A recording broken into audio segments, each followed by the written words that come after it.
Welcome to the Accepted Authority, where we help you solve a common consulting growth challenge. With me, as always, is Greg Rowith.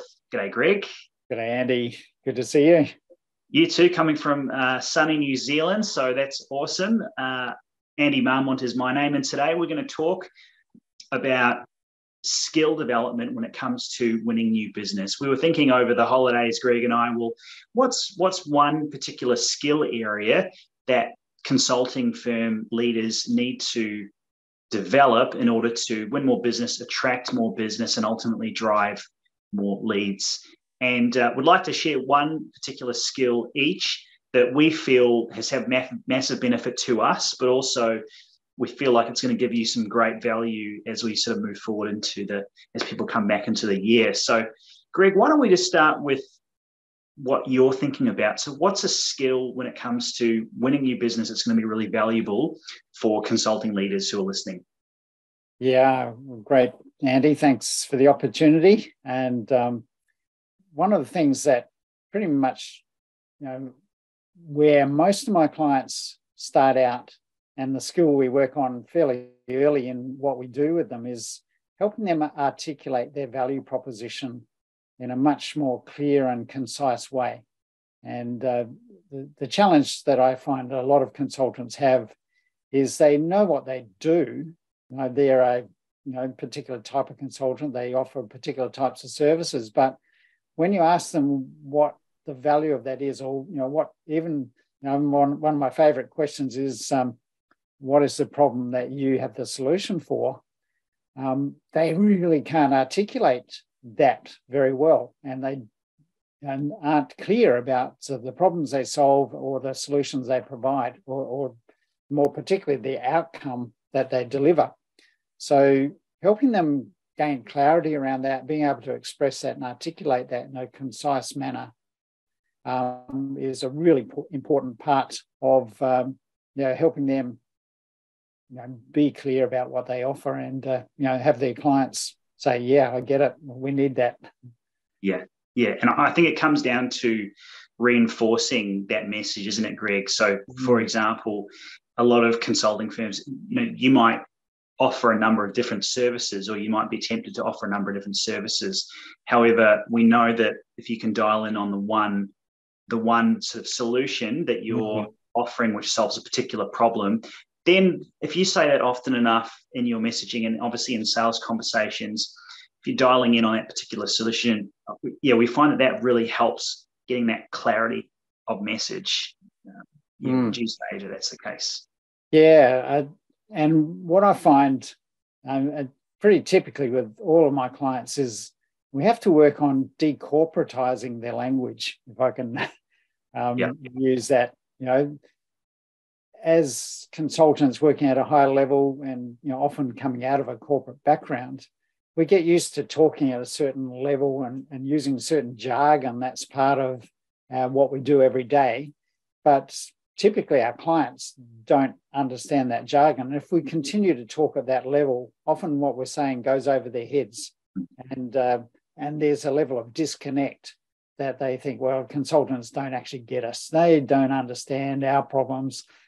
So helping my clients to simplify their language so that it resonates with their clients in a way that the clients get it and actually have that feeling that, oh yeah, they really do understand us, is one of the challenges that we work on. And I think having that ability to de-jargonize, decorporatize your language and be really clear about what it is that problem you're solving and solutions you're providing makes a heck of a difference.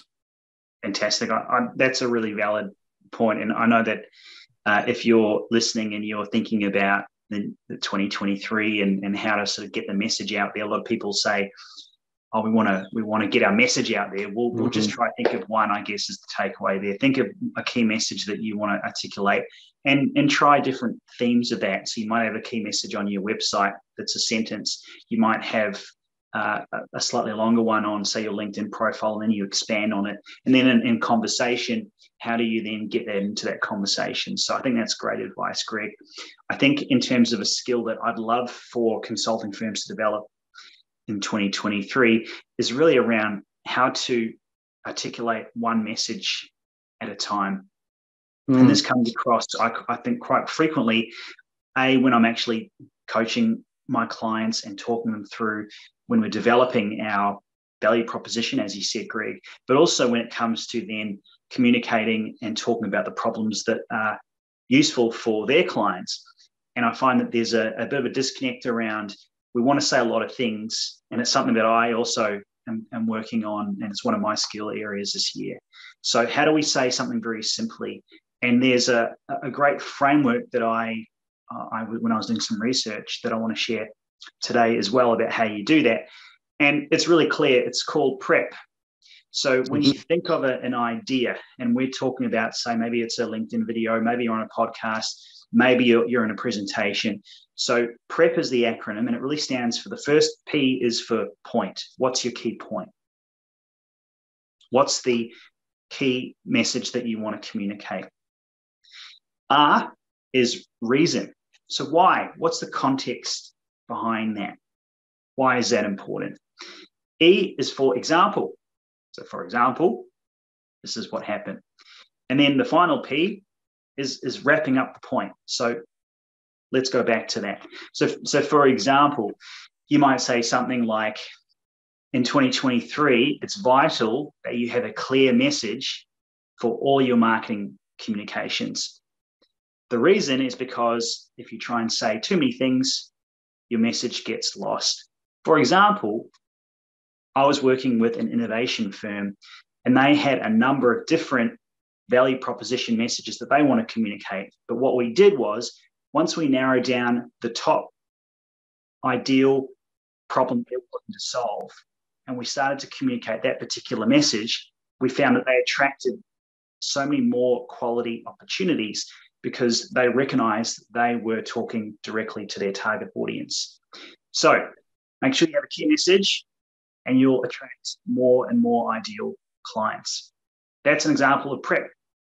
So what do you think about PrEP? Yeah, that's a great framework there, Andy. I've never heard of that one before. I've learned something from you today. So hopefully our people are taking notice and can use that really great and effective framework. Yeah, it's interesting. You think of, say, in a presentation, you might have 10 different key themes that you want to talk about. But quite often we know that the story aspect works really well. People learn through stories. So if you're going to do some LinkedIn videos, if you're going to write some posts, if you're looking at creating, say, some emails, in your next sales presentation, you've got these key points. Yeah, try that PrEP format, something that works for you, but you can do it. And to me, it takes, say, anywhere from 30 seconds to a minute. And then, of course, then you can invite questions.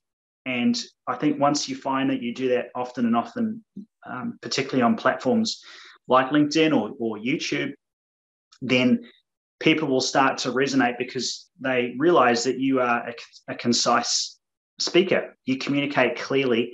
And if you do that, then naturally people are going to get your message, but also they're going to understand that, hey, this person is an expert because they tell me things that I get to that I can sort of consume pretty easily.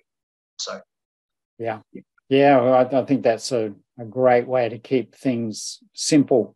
And I'm just learning more and more myself and seeing it from other people that simplicity and clarity in your message are the key points to make, and to be able to keep it simple and clear. Having that sort of framework just really enables you to do that. And I think absolutely, that's a real advantage of knowing that framework and using it.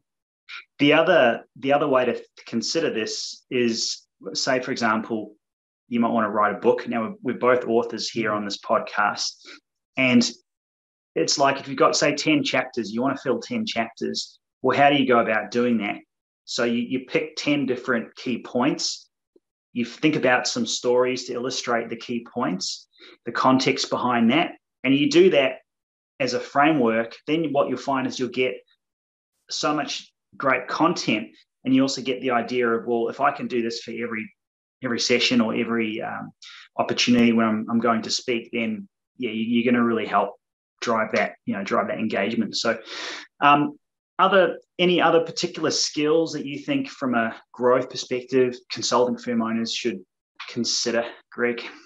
Well, coming back to simplicity, I think it's a major part of the equation. And because as consultants we tend to know a lot, and we've got lots of different options about what we can do, we tend to complicate our communication by trying to explain too many things or over delivering, even in the way we talk about what it is we're going to do.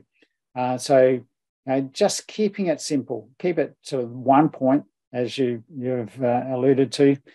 Just have the one point we want to make, be able to explain that clearly and articulately, and really deliver a message that enables our clients to feel like we understand them, we connect with them, and we really know what we're doing in terms of the solution that we're providing. Absolutely. And if you do that, say you shoot 3 videos for yourself, or you have a model that you want to demonstrate that point, that goes onto your LinkedIn profile. People then, when they look at you, they can see that, hey, this person, let's check out a couple of videos. Then that will be the secret weapon that allows you to build relationships and build trust, which we talk about a lot on this podcast. So that's almost like your foundational work is what we're talking about here. Build some foundation so that when people find you, or they meet you at an event, or you reach out to them, whatever the case is, you're able to then have the clear messaging, and you've got this foundation so people can actually see who you are. So I think that's a really great way of explaining that, Greg. So I think if we were to sum up what we're talking about here, the clear messaging is really what we're focused on. We've talked about different ways to communicate that, the prep method.